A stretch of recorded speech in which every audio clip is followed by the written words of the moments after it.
Welcome into the locker room on this Thursday afternoon.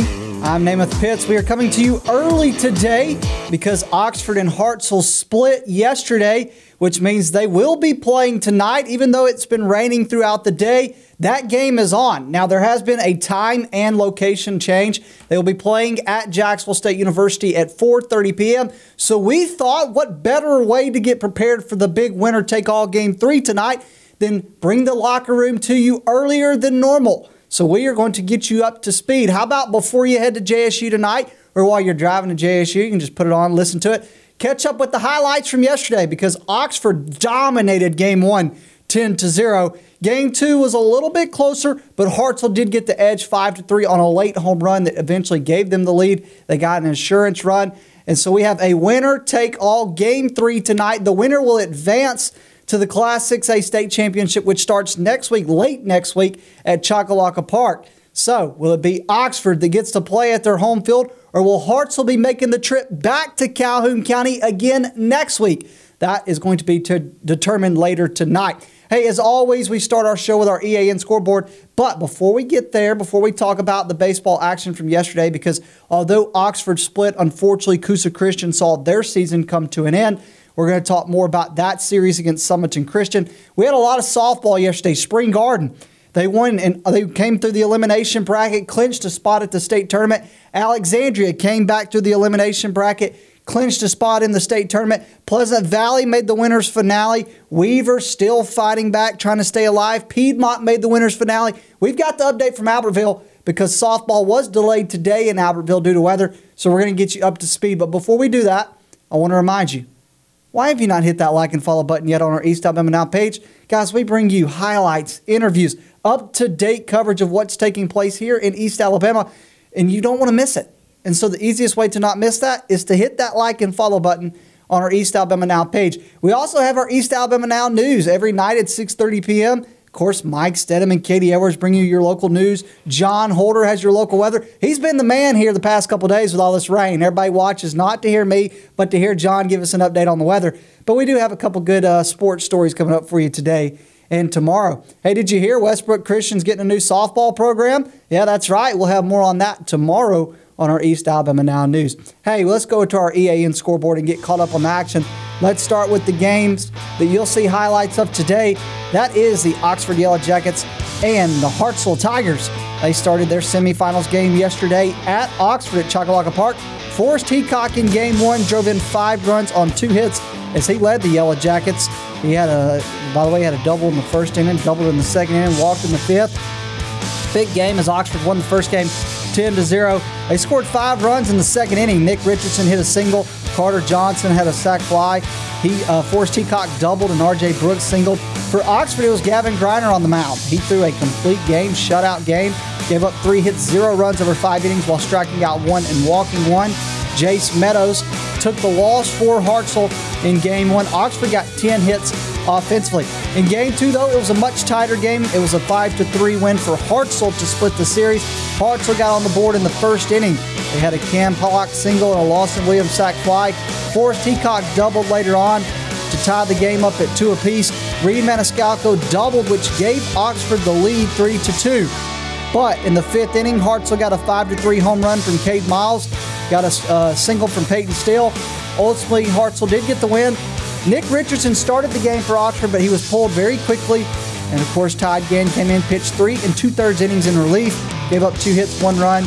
Cannon Whitman took the loss. Ultimately, though, for Oxford, he went 1 inning, getting up 2 runs on 3 hits. As Oxford fell to Hartselle 5-3, the winner-take-all Game 3 will be at 4:30 p.m. at Jacksonville State University. We will be there with updates throughout the Game 3, and hopefully the Yellow Jackets will clinch a spot in the state championship game. Unfortunately, yesterday for the Coosa Christian Contras, Coach Dwayne Boyd's team, they fell in 2 games to Summerton Christian. They went on the road to Summerton Christian, and Shoemate got the win for Summerton Christian in Game 1. He allowed 9 hits and 6 runs over 6 innings while striking out 7 and walking 6. John David Justice took the loss for Coosa Christian. He went 5 1/3 innings, surrendered 11 runs, 10 of those earned on 10 hits, while striking out 3 and walking 8. Coosa Christian did have 9 hits in the game, but ultimately Summerton Christian had 11, as Summerton Christian took Game 1 11-6. In Game 2, it was a 6-2 win for Summerton Christian.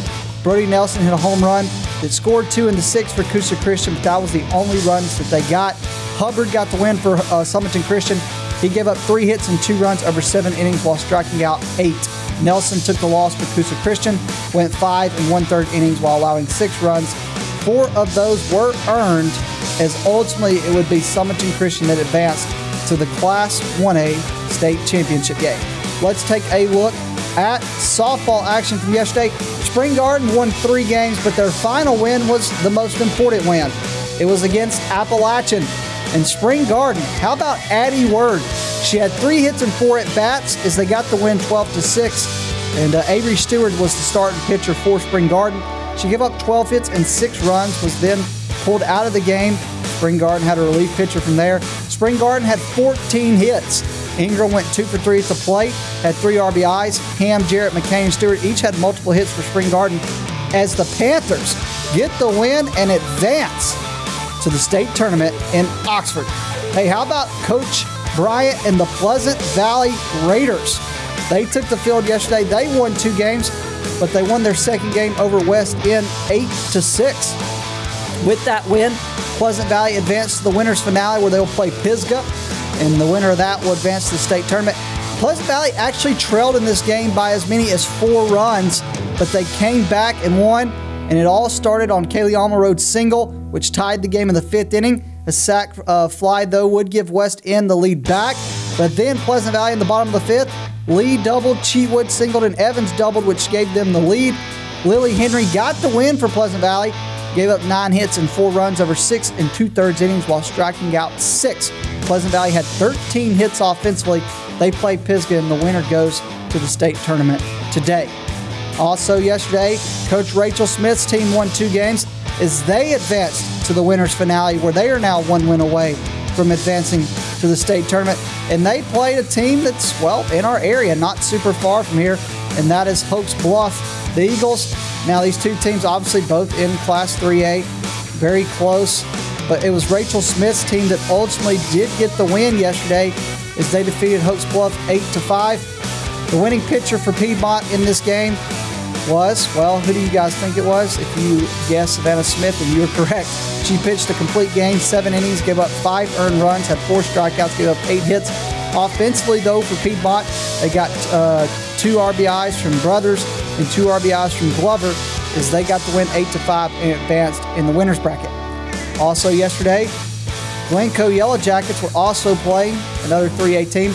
They fell to Plainview. Plainview went 2-0 against our area yesterday.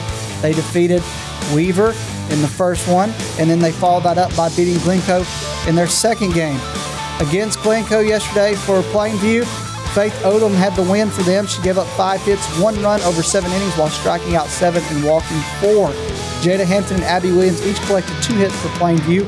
Summer Crump led Glencoe with 2 hits and 4 at-bats, but ultimately Plainview advanced to the winners finale, where they will play Piedmont. By the way, that'll be the 3rd team from East Alabama that Plainview's played. They beat Weaver, they beat Glencoe. We'll see if if Piedmont can be the team to knock them off. Yesterday, speaking of teams, though, that fell to Plainview was Weaver, but the Bearcats bounced back in a strong way. Coach Fulmer's team got the win in the elimination bracket against J.B. Pennington. They won that game 10-0 to continue their stay in Albertville. And Jaden Smith drew a walk, Kaylin Free drew a walk, Ella Kynes grounded out, Kenley Fulmer drew a walk, Alana Cooper singled. All that happened in the 4th inning, 6 runs for Weaver. Peyton Marvesty singled to get the scoring started. Fulmer got the win for Weaver. She allowed 1 hit and 0 runs over 5 innings while striking out 8 and walking 1.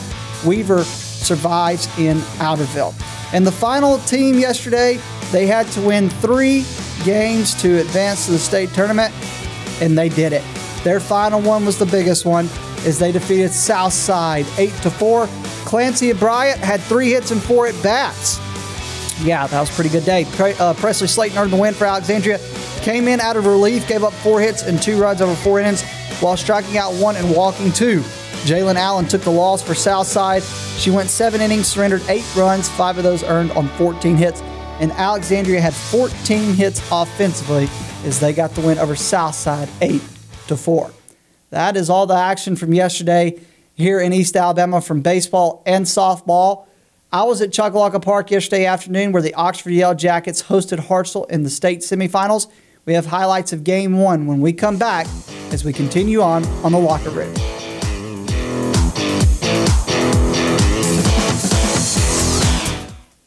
Able to connect faster than ever through technology, maybe you've noticed that real connection is hard to come by. Parker Memorial Baptist Church offers you a place to connect, a place to learn more about Jesus and the difference He can make in your life, a place to build relationships with like-minded believers, or maybe discover what it means to be a follower of Jesus Christ, a place to use the gifts and talents God has given you, a place where we love God and we love you. Parker Memorial Baptist Church, 1205 Quintard Avenue, Anniston. Visit our website for details. Welcome into the Locker Room on this Thursday afternoon. Before the break, we were catching you up to date on all the action from yesterday involving East Alabama teams. Tuesday night, we saw the Alexandria Valley Cubs advance to the 5A state championship. Last night, Oxford and Hartselle split, and that sets up the winner-take-all Game 3 today. We've got the highlights of Game 1, though, which was a great game for the Oxford Yellow Jackets. So let's get out to Choccolocco Park and check out the highlights of Game 1. See that right there? That's a new Jumbotron for the Oxford Yellow Jackets. Their Game 1 starter will be Gavin Griner. He's going to take the mound for the Jackets. You see the Oxford Yellow Jackets are taking the field for the semifinals game against Hartselle at home. Brody Leathers at the plate for Hartselle hits a ground ball to Carter Johnson, but Carter Johnson cannot field it, so Brody Leathers starts things off by getting on base for Hartselle. Gavin Griner would get Joe Williamson to strike out swinging.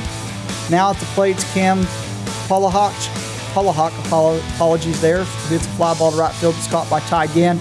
Jace Meadows gets the start for Hartselle in Game 1. Nick Richardson, though, would draw the leadoff walk for the Yellow Jackets. And then a leadoff walk. Nick Richardson makes his way to first base. Coach Andrew right there. Jace Meadows, though, would get Judd Sire to strike out looking. Sire thought he had a walk. He struck out looking. Carter Johnson, though, draws the walk for Oxford. And all of a sudden, they've got something going in the first. They got runners on first and second. How about Forrest Heacock? He had a big day for the Yellow Jackets. He hit an RBI double to left field right there. That's going to score not 1, but that's going to score 2 runs for the Yellow Jackets and give them a 2-0 lead as Forrest Heacock gets the double, bringing some energy right there. Jace Meadows would get out of the jam, though, by getting R.J. Brooks to strike out swinging. Cole Miles hits a pop-up in foul territory. And how about Reed Maniscalco making the diving catch for the out? Speaking of Maniscalco's, we're going to say him again. Here's cousin Rocco Maniscalco, who gets hit by the pitch and goes to first base. Reed Maniscalco just made that diving catch. He hits a double to right center right here, and that puts runners on third and second for the Yellow Jackets. Next up, Nick Richardson. He's going to hit an RBI single to left center, and that's going to score a run for Oxford and have runners at the corners. You see a little celebration from Nick Richardson right there. Judd Sire now at the plate. He's going to get hit by the pitch and walk to first base, and Oxford now has bases loaded with Mr. Carter Johnson coming to the plate. If you want anybody at the plate with bases loaded, some would say Carter Johnson's the man you want. He hits a sac fly to left field.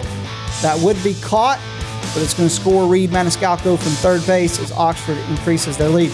Yesterday, if I had a guy I wanted at the plate with bases loaded, it was Forrest Heacock. He hits an RBI double to center field, and that scores 2 more runs for the Yellow Jackets as Forrest Heacock goes to second base. That's another RBI double for him. Kanan Whitman now draws the walk for the Yellow Jackets. He makes his way to first base.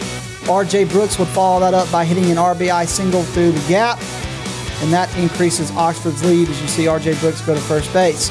Carter Johnson gets hit by the pitch. Now he walks to first base, and Oxford all of a sudden has something cooking again. They got bases loaded. Next up, Forrest Heacock. He draws the walk for Oxford with bases loaded. That's going to score a run for the Yellow Jackets. And they still got bases loaded, and they're just going to add. This time Ty Gann at the plate. He's going to draw the walk.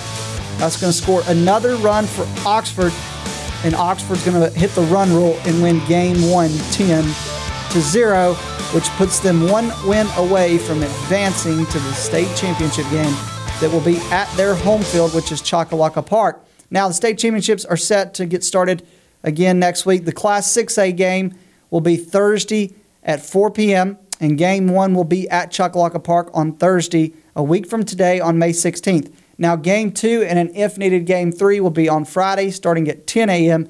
at Jacksonville State University. So it's pretty funny that you see the Oxford game today get moved to JSU, because that now means that Oxford and Hartselle have played at Choccolocco Park last night, playing at Jacksonville State today. So literally whoever wins is going to come back next week, whether it's Oxford or Hartselle, and play at Choccolocco Park and then play at JSU. So definitely a good preparation for both teams in terms of what they're going to experience next week playing in the Class 6A state championship game. But we're rooting for the Oxford Yellow Jackets. We want nothing more than to see Coach Travis Jansen's team in his first season get back to the state championship. Of course, state champions a year ago under Wes Brooks. Travis Jansen looking to in his first season take them back to the 6A state championship game, where they will, of course, play either Spanish Fort or they will play Hillcrest Tuscaloosa. That is the two teams that came out of the South. Those two teams, of course, also looking to get to the state championship game. Last year, Oxford played Spanish Fort, so could see a potential rematch maybe. Yesterday, of course, you went down south. Those two teams didn't get started. They start today, so those two will play, and we'll see what happens next. Unfortunately, Oxford did fall in Game 2, though, which sets up the winner-take-all Game 3 today. We do have highlights of Game 2. There's some controversial calls that we slowed down. Can get those corrected for you. You'll see those in just a minute as we continue on the Locker Room.